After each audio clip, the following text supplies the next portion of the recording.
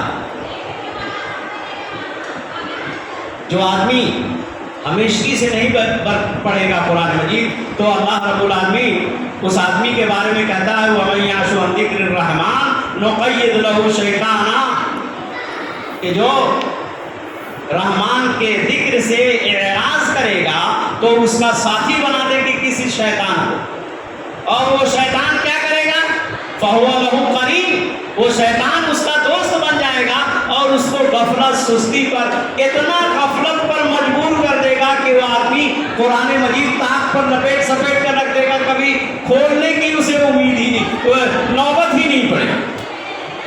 لہذا عدم دوام سے کوئی ذکر اللہ رب العالمین کو پتہ نہیں ہے. چھٹی چیز, ہم دعائیں کرتے ہیں لیکن غیر مصروف دعائیں کرتے ہیں. یہ ہندوستان ہے, یہاں تو فیکٹری نہیں لگی ہوئی دعائیں پروڈکشن کے, انتاج عدلیہ کے دعاؤں کے پیدا کرنے کی یہاں فیکٹری ہے. جو چاہے اپنے من سے کوئی دعائیں بنا دے, حالانکہ پیارے حبیب جناب محمد رسول اللہ صلی اللہ علیہ وسلم کے سندر سندر کلمات جوامع کلم حدیث کے الفاظ کے اندر موجود ہے, اس کو چھوڑ کر کے اپنی بنائی ہوئی دعاؤں کو پڑھتے ہیں.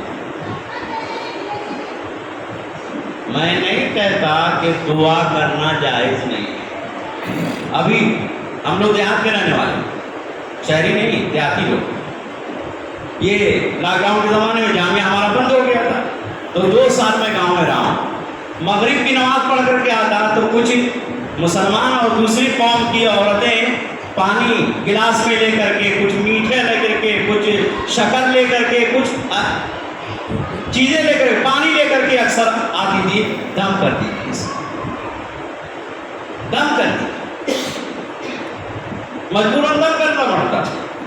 میں نہیں جانتا کہ دم کرنا جائز نہیں ہے, میں یہ نہیں کہہ رہا ہوں کہ جائز نہیں, جائز ہے, لیکن دم کرنے کا سب سے بڑا گودام تو تمہارے گھر کے اندر موجود ہے. کسی مولوی سے کیوں دم کرانے جاتے ہو؟ ماں باپ کی دعا کو اللہ رب العالمین کبھی رد نہیں کرتا. اپنے ماں باپ سے دعا کراؤ, اس مولوی کی دعا سے زیادہ کارگر اس ماں باپ کی دعا تمہارے لیے.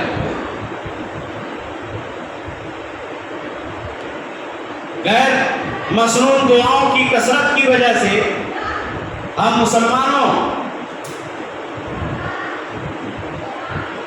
مسلمانوں کے یہاں جو بے دینی, بے رغبتی, عدم توجہی کے جو شکار ہیں امت کے لوگ, اسی وجہ سے. دوسرا یہ کہ ہم ذکر تو کرتے ہیں لیکن یقین کے ساتھ نہیں کرتے. قرآن مجید پڑھیں گے تو یہ ذکر نہیں ہے اللہ کا, یہ بھی ذکر ہے. ہم دعا پڑھتے ہیں جو مسنون دعائیں ہیں, نبی صلی اللہ علیہ وسلم سے جو ثابت دعائیں ہیں, یہ بھی اللہ کا ذکر ہے. میں جو اپنی بات بتا رہا تھا کہ دیہات میں تھا میں 2 سال تک لاک ڈاؤن کے زمانے میں, تو لوگ یہ جان کر کے کہ مولوی صاحب ہیں, گاؤں کے اچھے خاصے پڑھے لکھے آدمی ہیں, مولوی ہیں, مصر سے فارغ ہیں, اس لیے پانی پڑھوانے کے لیے, گڑ پر میٹھا پڑھوانے کے لیے لوگ آ جاتے. ہمارے گاؤں میں اور بھی مولانا لوگ, اور اپنے ہی گاؤں کی بات نہیں کر رہا ہوں, پورے شبہ قارہ ہندیہ کی بات کر رہا ہوں میں. نیپال, بھوٹان, برما, سری لنکا, ہندوستان, پاکستان, سب کی بات کر رہا ہوں. یہاں کے جو دم کرنے والے لوگ ہوتے ہیں نا، ان کے دل کے اندر خود فطور ہوتا ہے کہ میں اس عورت کو پانی یا اس مرد کو پانی پڑھ کر کے دے رہا ہوں، دے تو رہا ہوں، نہیں معلوم اس کو فائدہ ہوگا کہ نہیں۔ بے یقینی کے ساتھ یہ پانی کر کے دم کر کے دے رہے ہیں نا، اس کے شفا یابی کے لیے دے رہے ہیں، لیکن یہ اپنے آپ کو یہ مولوی بینیفٹ حاصل کر رہا ہے، کس کا؟ کہ یہ ذکر کر رہا ہے، یہ ذکر کر رہا ہے، اس کو اپنے ذکر پر اعتماد نہیں ہے کہ اس کا فائدہ ہوگا کہ نہیں۔ اللہ کے بندو، اللہ رب العالمین نے اپنے کلام مقدس کے اندر، قرآن مجید کی آیات کے اندر وہ شفا رکھی ہے جو سبع مثانی کے نام سے مشہور ہے۔ اس یقین کے ساتھ قرآن مجید کی دعائیں دم کر کے کسی کو دو یا کسی پر دم کر دو، جھاڑ دو، پھونک دو، اس امید کے ساتھ کہ یقینی طور پر اللہ رب العالمین یہ اللہ کا کلام ہے اور اس کو شفا دو۔ اس کے شفا ہونے سے پہلے اس کی دعا کرنے والے کے دل کے اندر خدر لگا رہتا ہے کہ نہیں معلوم یہ دعا قبول ہوگی کہ نہیں ہوگی، ہوگی کہ نہیں ہوگی، تو کہاں سے ہوگی؟ تجھے کو یقین نہیں ہے۔ اللہ رب العالمین بندے کی نیت کے اعتبار سے اس کو ثواب دیتا ہے۔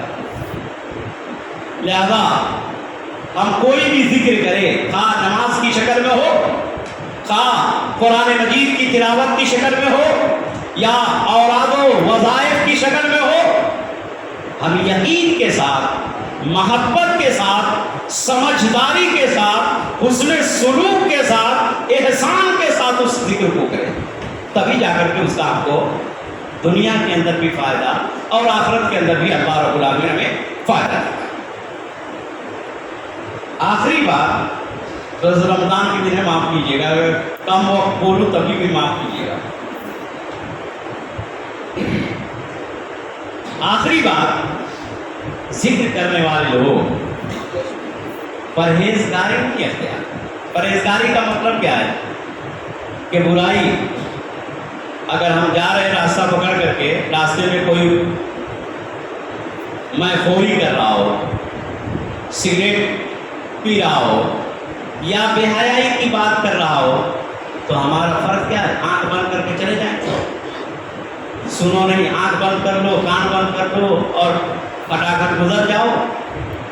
اگر ایسے ہو جائیں گے تو ہم دعوت دینے والی قوم نہیں رہیں گے، اور اس لیے دنیا میں بہت سارے لوگ دعوت دینے کے نام پر قائم ہیں، ان کی دعوت آج تک کے کامیاب نہیں ہوئی۔ کیوں؟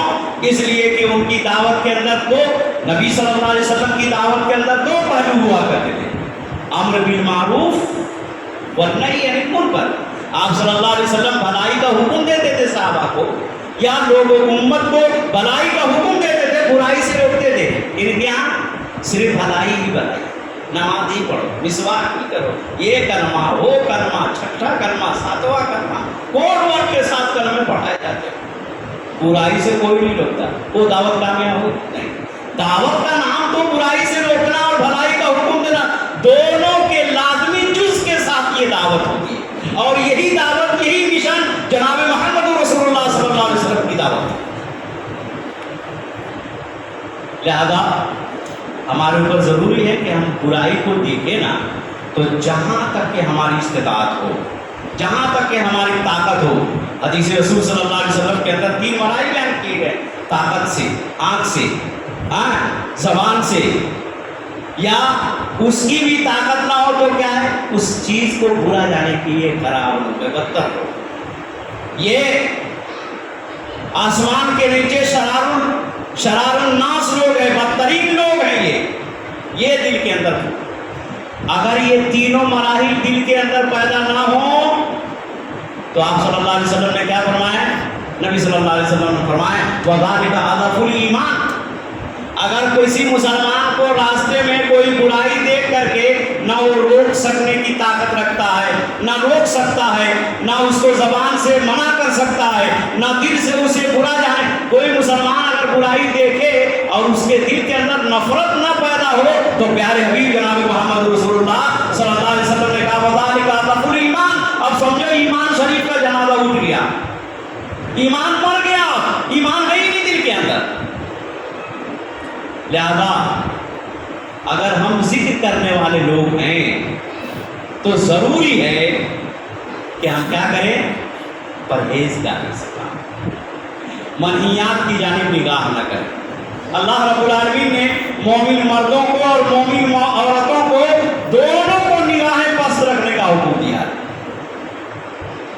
عفت کے ساتھ، وقار کے ساتھ، نہایت مسلمانیت کے ساتھ، قدم رنجہ ہونے کے لیے اللہ رب العالمین نے قرآن مجید کے اندر حکم دیا ہے۔ اس وقار کے ساتھ اگر ہم چلیں گے، اپنی زندگی بسر کریں گے، اسی کا نام پرہیزگاری ہے، تقویٰ ہے، بچنا ہے۔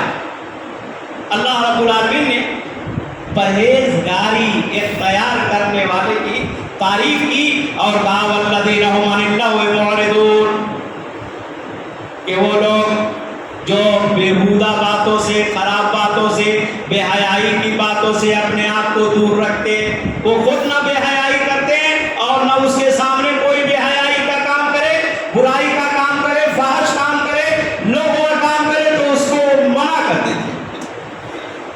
عباد الرحمن کی صفت اللہ رب العالمین نے پھر فرمایا، کہا وَإِذَا مَرُّوا بِاللَّغْوِ مَرُّوا كِرَامًا، کہ اللہ کے نیک بندے وہ ہیں، متقی بندے وہ ہیں، پرہیزگار لوگ وہ ہیں، جب وہ کسی برائی کی جگہ سے گزرتے ہیں تو نہایت اگر طاقت ہے تو روک دیتے ہیں، نہیں طاقت ہے مرو کے راما، نہایت شرافت کے ساتھ، نہایت پاک بازی کے ساتھ، نہایت عفت اور وقار کے ساتھ وہاں سے گزر جاتے ہیں، ادھر ادھر تاک جھانک کرنے کی کوشش نہیں کرتے۔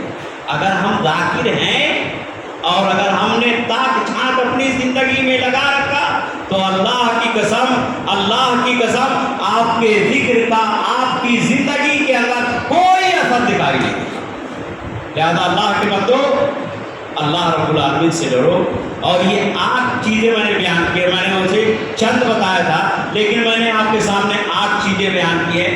ان 8 چیزوں کے اندر اگر آپ ملوث ہوں گے تو آپ کے ذکر کا کوئی فائدہ نہیں۔ آپ چاہے جتنا قرآن مجید پڑھ لیجیے، ایک دن میں 10 بارہ پڑھ لیا، ایک دن میں 1000 دانے کی جو ہے نا تسبیح آپ گن ڈالیے، 1,00,000 کی تسبیح گن ڈالیے، کوئی فائدہ نہیں ملے گا۔